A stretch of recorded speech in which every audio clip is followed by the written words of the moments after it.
आज जिस पर्सनालिटी की मैं बात करूंगी ये हैं तो पॉलिटिशियन, लेकिन इन दिनों बॉलीवुड इंडस्ट्री में इनकी चर्चा काफी है।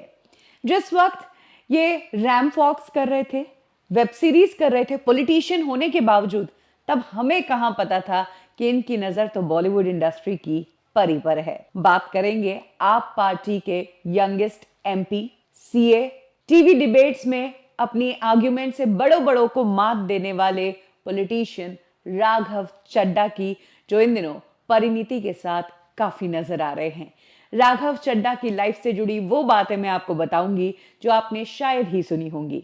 कब दिल्ली की एक बिजनेस फैमिली से आने वाला राघव चड्ढा बना पॉलिटिशियन?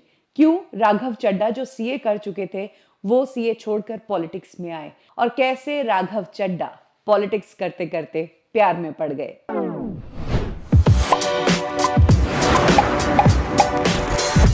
राघव का बचपन दिल्ली के राजेंद्र नगर में बीता है।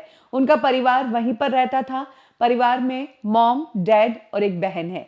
पिता का बिजनेस है, मदर हाउसवाइफ थी और बहन सीए है। राघव चड्ढा की स्कूलिंग मॉडर्न स्कूल बाराकंबा से हुई। उसके बाद दिल्ली यूनिवर्सिटी में उन्होंने ग्रेजुएशन की पढ़ाई की, साथ के साथ उन्होंने सीए किया। सीए करने के बाद उन्होंने लंदन स्कूल ऑफ इकोनॉमिक्स से आगे की पढ़ाई की और उसके बाद वो इंडिया आए। जिस वक्त Raghav Chadha as a CA अपने करियर की शुरुआत कर रहे थे, उसी टाइम उनकी मुलाकात अरविंद केजरीवाल से हुई थी। तब तक अरविंद केजरीवाल सीएम नहीं बने थे। वो कह सकते हैं कि एक स्ट्रगलिंग पॉलिटिशियन थे जो करप्शन के मुद्दे पर अन्ना हजारे के साथ आवाज उठा रहे थे। और तभी से राघव चड्ढा ने अरविंद केजरीवाल के साथ इस कैंपेन में बहुत ही ज्यादा इन्वॉल्व होकर काम करना शुरू किया। राघव चड्ढा की सोच, उनके कैंपेन को लेकर जो प्लानिंग्स थी, वो अरविंद केजरीवाल को बहुत पसंद आई। यही कारण है कि जब अरविंद केजरीवाल ने अपनी पार्टी बनाई आम आदमी पार्टी, तो उसमें राघव चड्ढा को अपनी पार्टी का ट्रेजरर बनाया।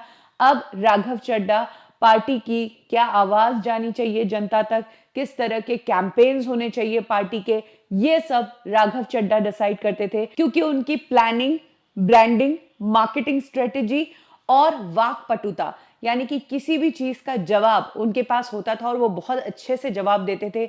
यही कारण था कि पार्टी की ये जिम्मेदारियां राघव चड्ढा को अरविंद केजरीवाल ने दे दी थी। और यहां से कह सकते हैं कि राघव चड्ढा का वो सीए वाला करियर जो था वो बैक सीट पर आ गया और वो अब एक एक्टिव पॉलिटिशियन बन चुके थे।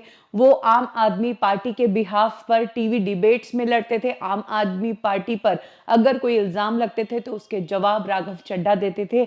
उनके जवाब, उनकी स्पीचेस अक्सर ट्विटर पर वायरल रही और तब सभी लोग ये देखकर हैरान थे कि ये बंदा इतना यंग है और इतनी लॉजिक की बातें कैसे कर सकता है और कैसे एक पॉलिटिकल पार्टी की इतनी अहम सीट पर है। ये देखकर कह सकते हैं कि कम उम्र में ही राघव चड्ढा ने पॉलिटिक्स को लेकर बहुत अच्छी जानकारी हासिल कर ली थी, जबकि वो एक पॉलिटिकल बैकग्राउंड से आते भी नहीं हैं। 2018 में राघव चड्ढा को लेकर कंट्रोवर्सी तब हो गई थी जब आप पार्टी के deputy chief minister Manish Sisodia के एडवाइजर के रूप में राघव चड्ढा को अपॉइंट किया गया था।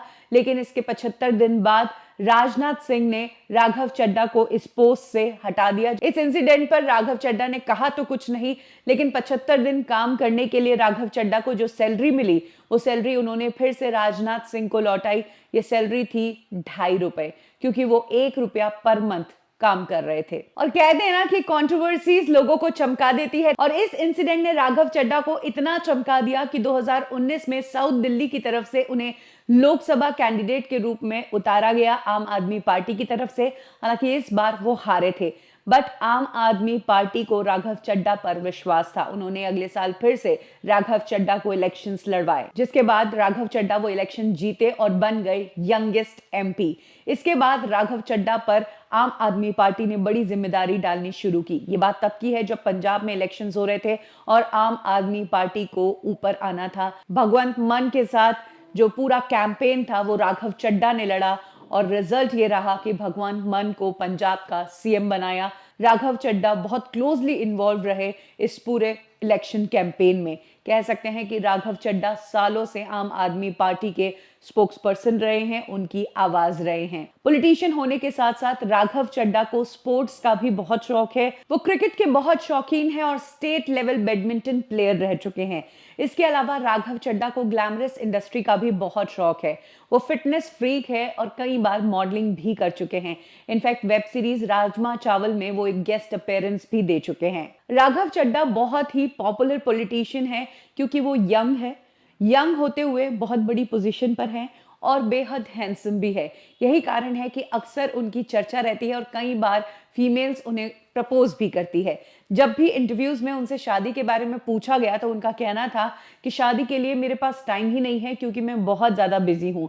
इस वक्त मेरी जिंदगी में एक ही लड़की है और वो है मेरी माँ, जो मेरे शेड्यूल को बहुत अच्छे से समझ सकती है। ये इंटरव्यू राघव चड्ढा ने कुछ सालों पहले दिया था, लेकिन अब राघव चड्ढा बदल चुके हैं। इन दिनों राघव चड्ढा कई बार परिणीति चोपड़ा के साथ नजर आ रहे हैं। कभी वो परिणीति के साथ मुंबई में नजर आते हैं तो कभी परिणीति उनसे मिलने के लिए दिल्ली चली जाती है। कहा गया कि राघव चड्ढा और परिणीति के पेरेंट्स ने मुलाकात कर ली है, आपस में दोनों फैमिलीज ने बात कर ली है और जल्द ही एक रोके की डेट फाइनलाइज की जाएगी जब राघव चड्ढा और परिणीति चोपड़ा की सगाई होगी। राघव चड्ढा और परिणीति दोनों ही अपने रिलेशनशिप पर चुप है, लेकिन आप पार्टी के एक पॉलिटिशियन ने इन दोनों को नई शुरुआत की बधाई दी और अब हाल ही में परिणीति चोपड़ा के दोस्त, उनके को एक्टर हार्डी संधू ने भी कहा कि मैंने परिणीति को कंग्रेचुलेट किया है और जल्द ही ये दोनों शादी करेंगे। ये अपने आप में कंफर्म करता है कि जल्द ही परिणीति राघव की हो जाएगी।